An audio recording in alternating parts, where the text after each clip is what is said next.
Okay, folks, it's your buddy Mike Messier trying out this new headpiece equipment, and I'm taking a nice stroll on the beach, and I'm going to talk some wrestling with you folks. And the topic has come up with a couple of good guys, Jimmy and Frank from the One Wrestling page on Facebook, about addiction. And the question is, are we addicted to pro wrestling? Are we like heroin addicts? Are we like alcoholics?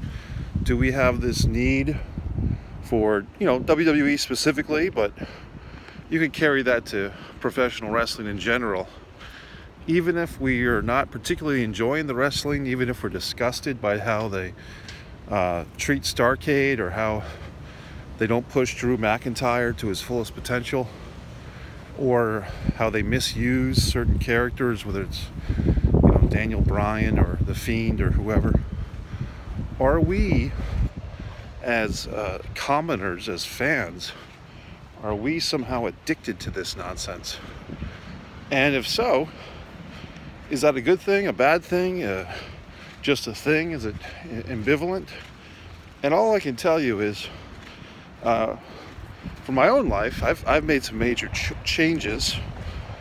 I've relocated. I've moved my physical address and life, and obviously it's December 2nd, 2019, and here I am on this beautiful beach walking in mid-morning.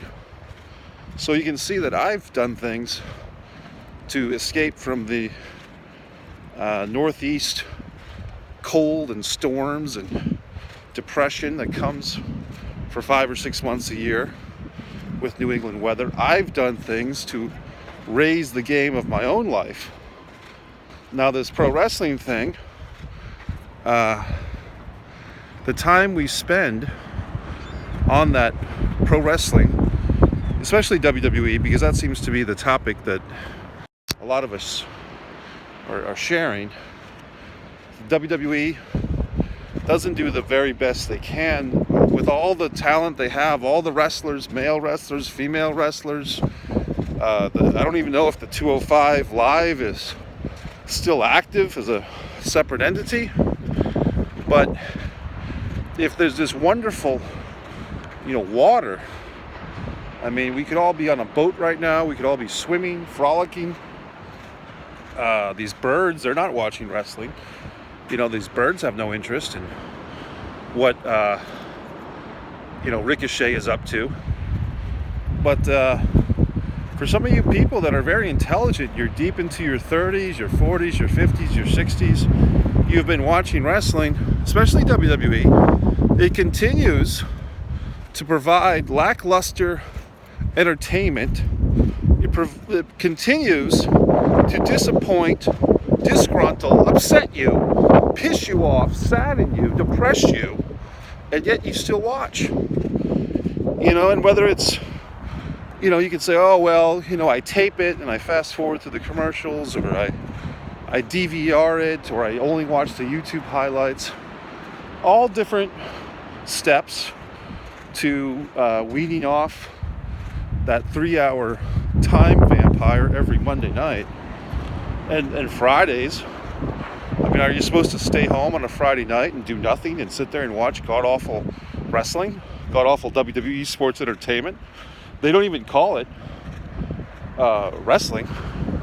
They call it wrestling when it's convenient for them to call it wrestling. When it's not, when they can squeeze you for a few bucks, they'll call it pro wrestling. But Vince McMahon apparently doesn't like the word belt. Okay, so I'm on the goddamn beach. I'm enjoying my life. Me and these pleasant birds, and I'm moving on. So if you guys want to sit there every Monday night, Friday night, Wednesday night, 2 or 3 Sundays a month, and watch hour after hour, match after painful match, I can't help you. This is the starting ground. This is the first step.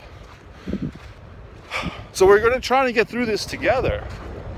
I'm offering some suggestions, some help how we can all beat this addiction together, how we can move on with our lives. And the first step, my brethren, might be a simple walk. Go outside, even if it's cold out, even if you're in the Northeast, stuck there, whether it's, Frank in Brooklyn or Jimmy and wherever he's from, New Jersey or Ohio, or anybody else. Shane McKenna is in Chicago. He's lamenting whether or not he should get a WrestleMania ticket. Can't make up his mind because he knows that the show more or less is going to stink. It's going to be a 5.5 hour show. We're going to have the NXT UK Women's Tag Team title on the line. Okay? Whoever the fuck and whoever the fuck versus whoever the fuck and whoever the fuck. Can the Iconics get the belts? Who gives a flying shit? So the point of the matter is this, folks. We all have to move on. We all have to grow up. This WWE addiction that we share, and I remember way back when they had a CD, or if you remember what CDs are, for some of you young guys, they were these discs that had music on them, and the WWE released a disc called WWE Addiction, or WWF Addiction at the time, and we didn't think about it back then.